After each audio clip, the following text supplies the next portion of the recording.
इसको कैसे मालूम कि बीजेपी की सरकार 40-50 साल चलेगी। देशवासियों सावधान हो जाओ, ये कांग्रेस वाले तुम्हारी भैंस चुरा देंगे। कहा था कि नहीं? अरे हमें क्या पता था, ये तो वोट चुरा रहे थे। भैंस छोड़ो, ये तो आपकी वोट चुरा रहे। नमस्कार, मैं रवीश कुमार। क्या बीजेपी 50 साल तक सत्ता में रहेगी? राहुल गांधी ने वोट चोरी के अपने अभियान में अमित शाह के एक पुराने दावे को घसीट लिया।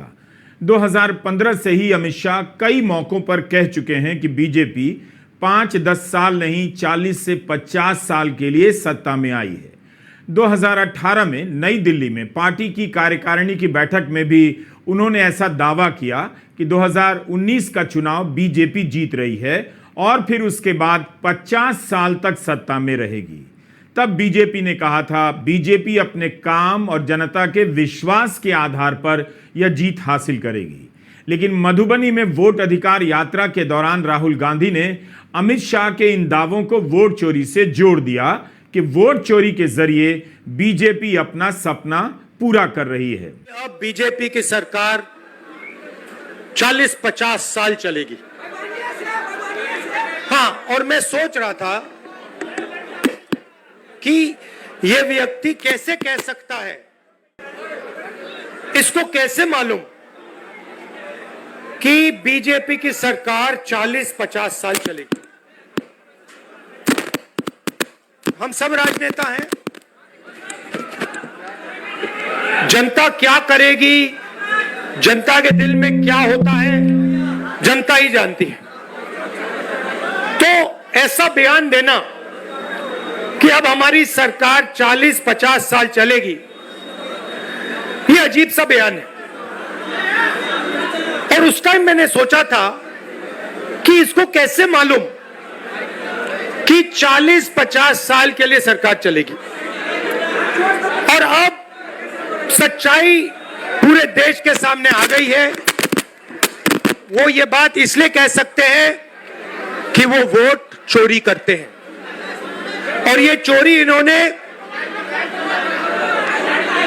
अभी नहीं चालू की। मैं आपको बता रहा हूं, एक दिन ये आएगा बाहर। ये चोरी सालों से हो रही है। इसी जुलाई के महीने में राज्यसभा में अमित शाह ने बयान दिया कि बीजेपी 30 साल सत्ता में रहेगी। एक अन्य मौके पर कहा 20 साल सत्ता में रहेगी। 40 से 50 साल तक सत्ता में रहने का बयान भी उनके नाम से अखबारों में आपको मिल जाएगा। और अब हर रोज कह रहे हैं कि आप हमेशा है नहीं, आप हमेशा नहीं रहेंगे, आप हमेशा का तो मुझे मालूम नहीं साहब। मैं 61 का हुआ हूं। 14 से 30 साल तक भारतीय जनता पार्टी की ही सरकार रहने वाली है। चिदंबरम साहब को कहना चाहता हूं, वहां पर डाल दो, भारतीय जनता पार्टी की सरकार में जी 30 साल तक भारतीय जनता पार्टी की सरकार रहेगी। मान्यवर, मैं 2015 में बोला था हमारी उड़ीसा कार्यकारिणी में, भुवनेश्वर कार्यकारिणी में। अब ये 5 साल गिन लो तो 15 तो हो ही गए और 15 भी हो जाएंगे। आज नहीं, अगस्त के महीने में, इसी अगस्त के महीने में बीजेपी के राष्ट्रीय अध्यक्ष जेपी नड्डा ने भी राज्यसभा में कांग्रेस के नेता मल्लिकार्जुन खड़गे से कह दिया कि बीजेपी 40 साल विपक्ष में रही है, अब आपको भी 30 से 40 साल विपक्ष में रहना है। कोई पार्टी अपने काम के दम पर सत्ता में बने रहने का दावा तो करती है, लेकिन 40 साल तक, 50 साल तक उसकी ही सत्ता रहेगी, इस तरह के दावे आज की राजनीति में अकेले बीजेपी करती है। मैंने इन लोगों को कई बार कहा, 40 साल से ज्यादा ऑपोजिशन में रहा हूं, कुछ मेरे से ट्यूशन ले लो, मैं बता दूंगा ऑपोजिशन कैसे करना आता है। अभी नए नए हो, अभी तो 10 ही साल हुए हैं, अभी तो 10 ही साल हुए हैं, अभी 30-40 साल रहना है, मेरे से ट्यूशन ले लो। मधुबनी में राहुल गांधी ने इसी बात से अपने भाषण की शुरुआत की और आरोप लगाया कि बीजेपी इस तरह के दावे इसलिए करती है क्योंकि वोट चोरी का फॉर्मूला उसे मिल गया है। राहुल ने कहा कि जब उन्होंने प्रेस कॉन्फ्रेंस की, उसके बाद से बीजेपी के कई बड़े नेताओं ने, खासकर प्रधानमंत्री नरेंद्र मोदी और गृहमंत्री अमित शाह ने चुप्पी साध ली है। आप नोट करो, बीजेपी के एक नेता ने, आमतौर से हर चीज पे टिप्पणी करते हैं, मेरे प्रेस कॉन्फ्रेंस पे बीजेपी के एक नेता ने बयान नहीं दिया, मोदी जी ने एक शब्द नहीं बोला, अमित शाह ने एक शब्द नहीं बोला। जब चोर को पकड़ा जाता है, चोर बिल्कुल चुप हो जाता है। जब पुलिस वाले उससे पूछते हैं क्या किया, बिल्कुल चुप हो जाता है, कुछ बोलता नहीं हो, क्योंकि जानता है कि भैया पकड़ लिया, फंस गया। तो ये हुआ है। अब वोट का क्या मतलब है? आप कहोगे ठीक है भैया, बीजेपी वोट ले गई। जैसे अगर कोई आपके बटुए से 10 रुपए चोरी करे, शायद आपको पता ना लगे, मगर अगर एक दिन आपके बटुए में से 1000 रुपए गायब हो गए तो आप कहोगे भैया ये तो किसी ने चोरी की है। यही हुआ हरियाणा में और महाराष्ट्र में। इन दिनों चुनावी प्रक्रिया से जुड़ी डरा देने वाली खबरें सामने आ रही हैं। 26 अगस्त को ही दैनिक भास्कर की एक रिपोर्ट आई। यह रिपोर्ट बता रही है कि भारत की चुनावी प्रक्रियाओं में कई तरह के चोर दरवाजे बन गए हैं और खतरनाक हो गए हैं। चुनाव आयोग भरसक खारिज कर सकता है, लेकिन उसे वोटर लिस्ट से लेकर चुनावी चंदे को लेकर काफी काम करना चाहिए। 10 गुमनाम राजनीतिक दलों को 4300 करोड़ का चंदा कैसे मिल सकता है? ये सभी गुजरात के राजनीतिक दल हैं। इन्हें 4300 करोड़ का चंदा कौन दे रहा है? हो क्या रहा है इस देश में? कोई छोटी रकम नहीं 4300 करोड़ की। अगर प्रधानमंत्री मोदी दावा करते हैं भ्रष्टाचार को रोक दिया है, उनकी सरकार पर दाग नहीं है, तो फिर ये कौन लोग हैं जो 4300 करोड़ रुपया गुमनाम दलों को दे रहे हैं? और इन पैसों से किसकी मदद हो रही है? कौन खरीदा जा रहा है? वोटर खरीदा जा रहा है या नेता खरीदा जा रहा है? दैनिक भास्कर ने लिखा है कि गुजरात में रजिस्टर्ड 10 गुमनाम से राजनीतिक दलों को 2019-20 से लेकर 2023-24 के 5 साल में 4300 करोड़ रुपए चंदे के रूप में मिले हैं। इनमें से कुछ के नाम हैं लोकशाही सत्ता पार्टी, भारतीय नेशनल जनता दल, स्वतंत्र अभिव्यक्ति पार्टी, जनमन party, new India United party. 5 वर्षों में इन दलों को कुल 3 चुनावों में वोट मिले कितने? 55,000 से भी कम। लेकिन इसी दौरान इन्हें 4300 करोड़ का चंदा मिलता है। इन्होंने अपनी चुनावी रिपोर्ट के खर्चे में 39 लाख ही दिखाया, लेकिन अपनी ऑडिट रिपोर्ट में 3500 करोड़ खर्चा दिखाया है। न्यू इंडिया यूनाइटेड पार्टी को 608 करोड़ का चंदा किसने दिया होगा? लोकशाही सत्ता पार्टी को 1045 करोड़ का चंदा मिला, जिसे वोट 4000 भी नहीं मिले। उसे 1000 करोड़ का चंदा कौन दे रहा है? यह पैसा कहां जा रहा है? किसकी मदद कर रहा है? हम इस रिपोर्ट की पुष्टि नहीं कर सकते जो दैनिक भास्कर में छपी है, लेकिन छपी है इसलिए आपको बता रहे हैं। इसे देखकर किसी का भी दिमाग चकरा जाएगा कि गुमनाम दलों को गुजरात में 4300 करोड़ का चंदा कौन दे रहा है। क्या कभी इस देश में इसकी जांच हो पाएगी? तथ्य सामने आएंगे? चंदा देने वालों का पता चलेगा भी? ये चोरी गुजरात में पहले शुरू हुई, उसके बाद 2014 में नेशनल लेवल पे आई, उसके बाद चुन चुनकर ये लोग स्टेट जीतते हैं और हरवाते हैं। और ये बात मैं नहीं कहता था, क्योंकि मेरे पास सबूत नहीं था, क्योंकि मैं आमतौर से ऐसे मंच पर मैं झूठ नहीं बोलता हूं। मैं वही बोलता हूं जो सच है, जिसके बारे में मुझे पूरी जानकारी है। इसलिए मैंने बहुत सालों, मुझे लगा और आप सबको भी लगा, मुझे लगा कि कुछ ना कुछ गड़बड़ है, मगर हम जिम्मेदार राजनेता हैं, तो मैंने कहा जिस दिन तक सबूत नहीं मिलेगा उस दिन तक मैं खुलकर नहीं कहूंगा कि वोट चोरी हो रही है। और फिर क्या होता है,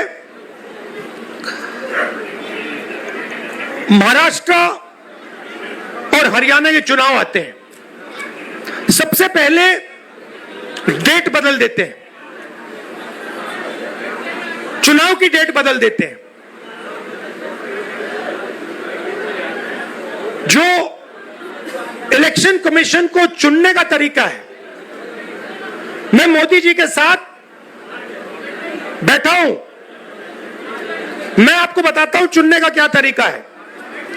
चुनने का तरीका है, प्रधानमंत्री डिसाइड करता है इलेक्शन कमिश्नर कौन बनेगा।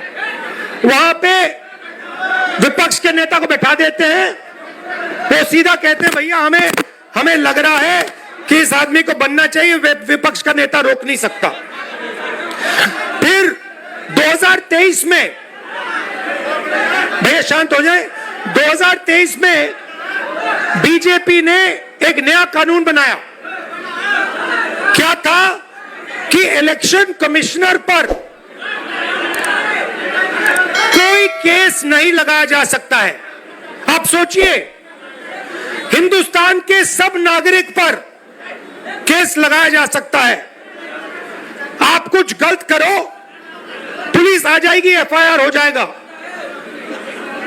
2023 तक इलेक्शन कमीशन और इलेक्शन कमिश्नर पर केस किया जा सकता था। 2023 में छुपे छुपे बीजेपी ने कानून बदला।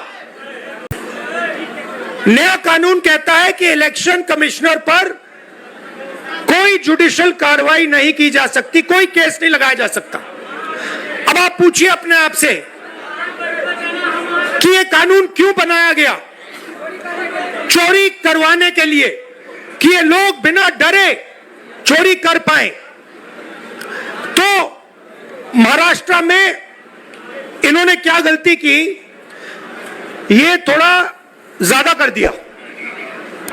गलती से ये डरे हुए थे, तो इन्होंने कहा कि भैया महाराष्ट्र का चुनाव है, हरियाणा का चुनाव है, इसको जीतना है। इन्होंने चोरी थोड़ी ज्यादा कर दी, हमने पकड़ ली।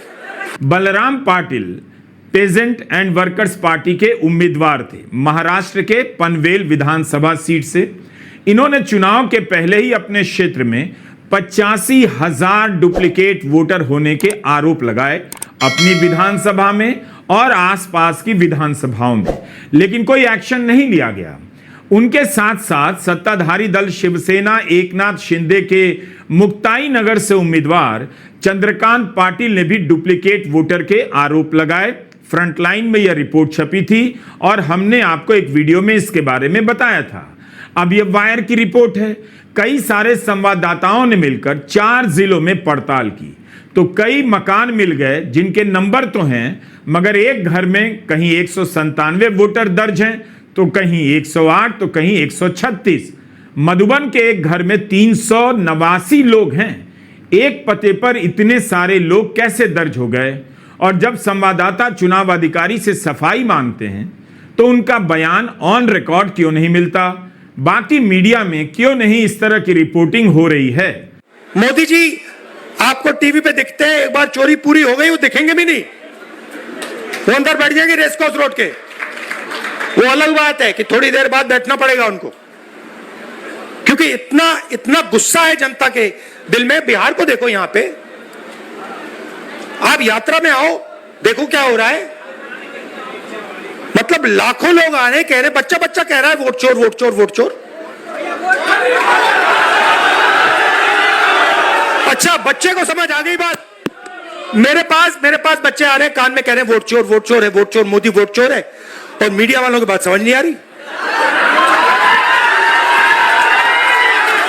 अच्छा, इनसे पूछना, एक बात पूछना इनसे, अभी मीटिंग के बाद इनसे पूछना, भैया एक बात समझाइए, ये जो आपके एंकर हैं, ये जो आपके एडिटर हैं, इनमें ईबीसी ओबीसी दलित क्यों नहीं दिखाई देते? ये जो बड़े बड़े रिपोर्टर हैं, ये करते हैं, टॉक शो करते हैं, डिबेट करते हैं, इनसे पूछिए भैया 90% आबादी इसमें है क्यों नहीं? एक आपको ओबीसी नहीं मिलेगा, एक दलित नहीं मिलेगा, एक बैकवर्ड नहीं मिलेगा, नहीं मिलेगा, पूछ लो, एक नहीं मिलेगा। ये भैया आपकी आवाज नहीं है, ये बात याद रखिए, ये नरेंद्र मोदी की आवाज है, इनकी गलती नहीं है बेचारों की। देखिए इनको सैलरी लेनी है, इनको बच्चों को स्कूल भेजना, इनकी गलती नहीं है, इनके मालिकों की बात कर रहा हूं। हरियाणा और ओडिशा में कांग्रेस के नेता अब कहने लगे हैं वे भी वोट चोरी का पता लगा रहे हैं और जल्दी ही मैं प्रमाण पब्लिक के बीच लाने वाले हैं। बिहार के वोटर लिस्ट को लेकर भी कितने सारे सवाल आपके सामने हैं। आखिर वोटर लिस्ट में इतनी गड़बड़ी कैसे हो सकती है? मतदाता सूची में डुप्लीकेट वोटर, एक पते पर 400 वोटर के दर्ज होने की जिम्मेदारी आप केवल राजनीतिक एजेंट पर नहीं छोड़ सकते। चुनाव आयोग को पहले अपने सिस्टम को बेहतर करना चाहिए कि डुप्लीकेट वोटर की संभावना ना हो। सवाल है कि आयोग ने अपनी तरफ से लोगों को क्यों नहीं बताया?